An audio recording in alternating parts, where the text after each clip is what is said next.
자, 여러분 혹시 멸치볶음이 너무 딱딱하거나 아니면 떡이 돼서 스트레스 받은 적 있으시죠? 그럴 때는 멸치 볶는 방법과 순서만 이렇게 바꿔줘도 멸치볶음이 부드러워집니다. 자, 먼저 고추장 멸치 볶음 하실 때 이렇게 너무 작은 멸치는 사용하지 마세요. 요 작은 멸치로 고추장 양념을 하게 되면 양념이 너무 많이 붙어서 엄청 짜지거든요. 그래서 추천드리는 멸치는 요 중멸치고요. 요 멸치 볶음 하실 때 가장 귀찮은 부분이 바로 요 머리와 내장을 떼내는 일이죠. 그런데 요 중멸치를 사용하시면 대가리 따로 떼지 않고 드셔도 비리지 않고 맛있습니다. 자, 그런데 주의하실 점은 이렇게 하얀 멸치 말고 밑에처럼 이렇게 노랗게 변한 멸치는 꼭 대가리와 내장을 떼서 사용해 주셔야 합니다. 이렇게 색깔이 노르스름하게 변했다는 뜻은 멸치가 산패가 됐다는 뜻이거든요. 그래서 이 머리와 내장에서 쓴맛과 비린맛이 심하게 날 수 있습니다. 그래서 멸치를 구매하실 때는 꼭 하얗고 등 쪽이 푸르스름한 멸치를 구매해 주시고요. 그리고 보관은 꼭 냉동 보관을 해 주셔야지 오래 드실 수 있습니다.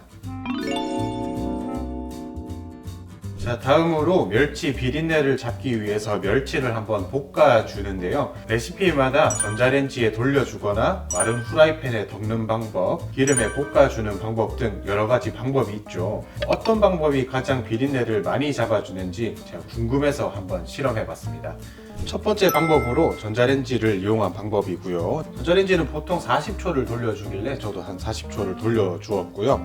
전자레인지 방법은 생으로 먹었을 때보다는 확실히 비린내가 덜 납니다. 근데 수분이 조금 덜 날아간 느낌이라서 식감은 조금 질깁니다. 그래서 좀 효과가 있습니다. 자, 두 번째로 마른 팬에 덮어준 방법이고요. 이거는 중약불에서 1분간 덮어 주었습니다. 이 방법은 직접 보면서 볶아준 거라서 확실히 수분도 잡혔고요. 비린내도 거의 나지 않습니다. 그리고 소스랑도 정말 잘 어울리네요. 자, 세 번째로 기름에 볶아준 멸치입니다. 팬에 기름을 살짝만 둘러서 1분간 볶아 주었고요. 우선 그냥 먹었을 때는 제일 맛있습니다. 생선구이 먹는 것처럼 고소하고요. 근데 양념을 묻혀서 먹으니까 좀 별로입니다. 멸치 따로 또 양념 따로 겉돌아서 오히려 맛이 떨어지는 느낌이고요. 제가 한번 세 가지 방법으로 만들어 보니까 그래도 마른 팬에다가 이렇게 덮어주는 방식이 가장 맛있네요.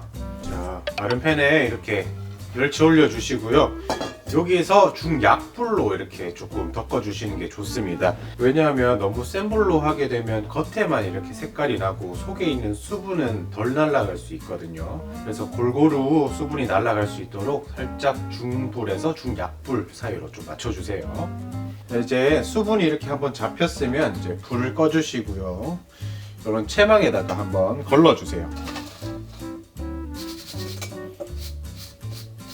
한번 걸러주시면 이렇게 가루들이 나오는데요. 자, 이렇게 나온 가루를 한번 먹어보면 그 멸치에 조금 잡내들이 좀 납니다. 자, 이런 것들은 한번 걸러서 꼭 버려주시고요.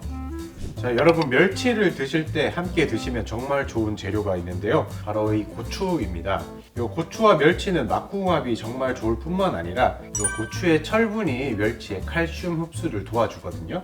자, 고추 씨는 돌아다니면 지저분할 수 있으니까요. 이렇게 숟가락으로 다 빼주시고요. 고추는 얇고 길게 채 썰어 주세요. 자, 다음으로 멸치와 궁합이 좋은 게 바로 이 마늘이죠. 요 마늘 같은 경우에는 다진 마늘을 사용해 주셔도 좋지만 오늘 저는 건져 먹기 좋도록 요거를 한 3등분에서 4등분 정도로 굵게 썰어 주겠습니다. 자, 이제 후라이팬이나 웍 하나 준비해 주시고요. 여기다 기름을 자작하게 4숟가락 정도 넣어줍니다. 그리고 바로 마늘을 넣어주고요. 그 다음에 중불로 올려주세요. 자, 이렇게 차가운 기름부터 마늘을 넣어야지 마늘의 향이 충분히 빠져나오거든요. 마늘들이 타지 않게 잘 저어주시고요. 자, 이렇게 마늘이 노릇노릇 색깔이 예쁘게 나면 이제 불을 꺼주세요. 오늘 여기다가 양념장을 만들 건데요. 불을 킨 상태에서 양념장을 만들면 양념이 다 타버릴 수가 있습니다. 그래서 불을 꼭 꺼주시고요.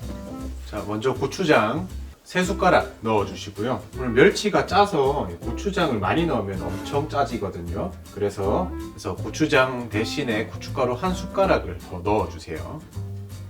그리고 고추장 멸치 볶음에 요 간생강 조금만 넣어주시면 향이 확 좋아집니다. 간생강 조금만 넣어주시고요. 다음으로 매실청 2숟가락 넣어주시고요. 그 다음에 물을 조금만 넣어주세요.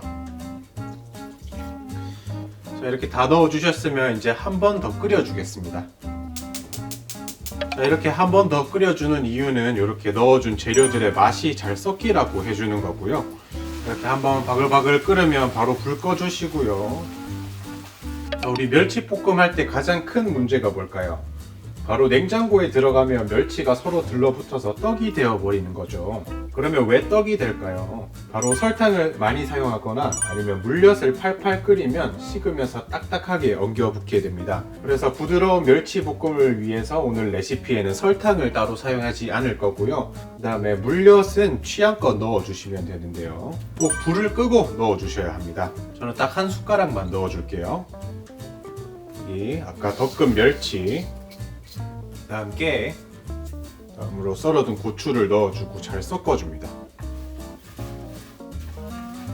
나 이거 먹어봐봐. 아, how's it taste? 얼마? 오케이.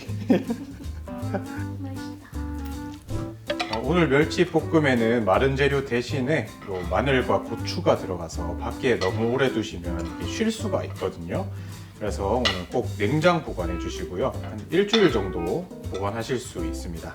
자, 오늘도 시청해 주셔서 감사합니다. 다음에도 또 맛있는 영상으로 돌아오도록 하겠습니다.